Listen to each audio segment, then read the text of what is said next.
Halkani waa Ogaal INC. Taariikh nololeedka cajiibka ah ee madaxweynaha Turkiga Recep Tayyip Erdogan.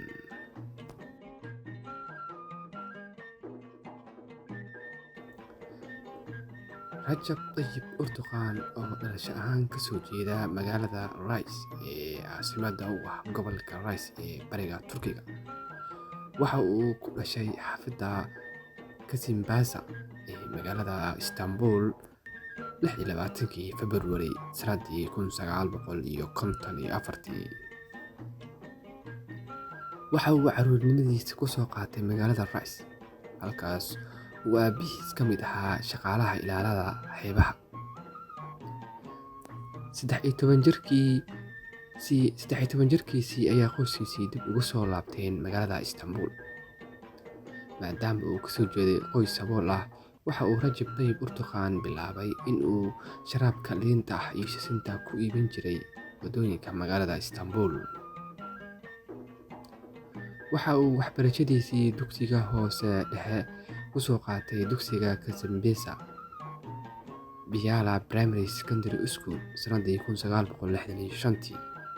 Waxa uu dugsi sare ka qalin jebiyay dugsiga sare ee Imam Hatip School sanadii 1973.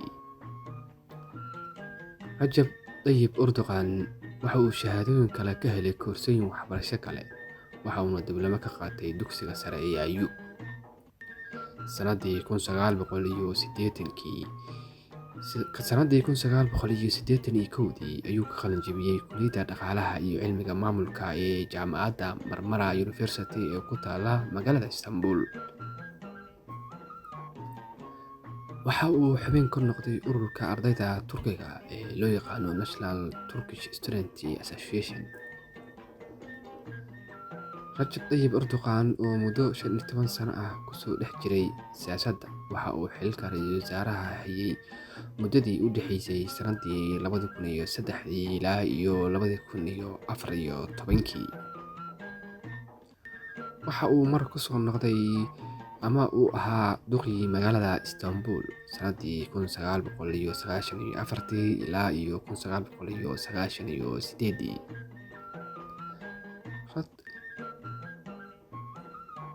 Recep Tayyip Erdogan waxa uu sanadii 2001 aasaasay xisbiga cadaaladda iyo horumarinta ee loo yaqaan AK Party, wuxuuna xisbigaasi u horseeday guushii uu xisbigaasi gaaray doorashooyinkii dhacay dalkaasi sanadii 2002, 2007 ilaa 2011. Madaxweyne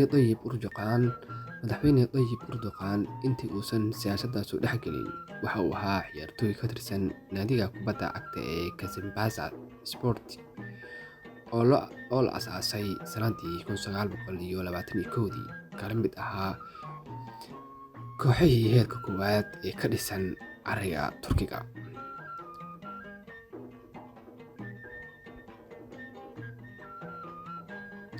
Naadiga uu Erdogan ka tirsanaa waxa ay ka dhisnayd xaafadda Beylikdüzü ee magaaladii labaad ee ugu weyneyd dalkaasi ee Istanbul.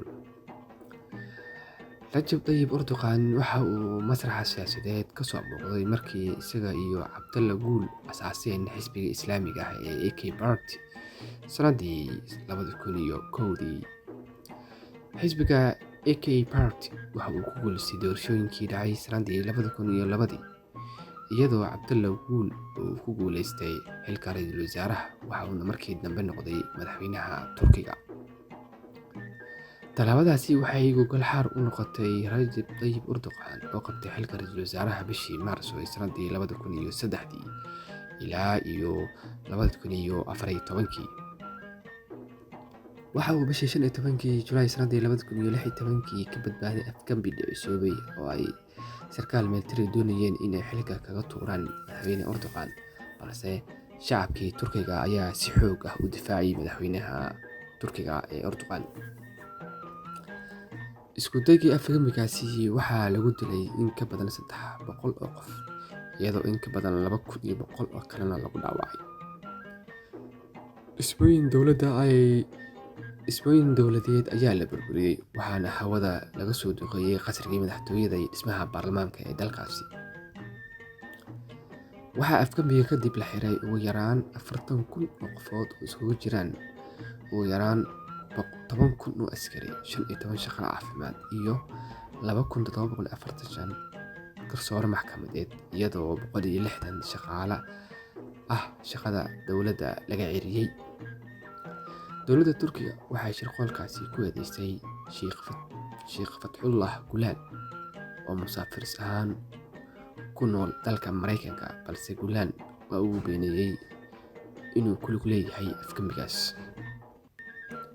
Dowladda Turkiga waxa ay bilowday howlgal ilaa iyo haatan socda oo looga soo horjeedo aragtida shabakadda Fethullah Gulen oo ay aad ugu dhex milantay militariga dalkaasi.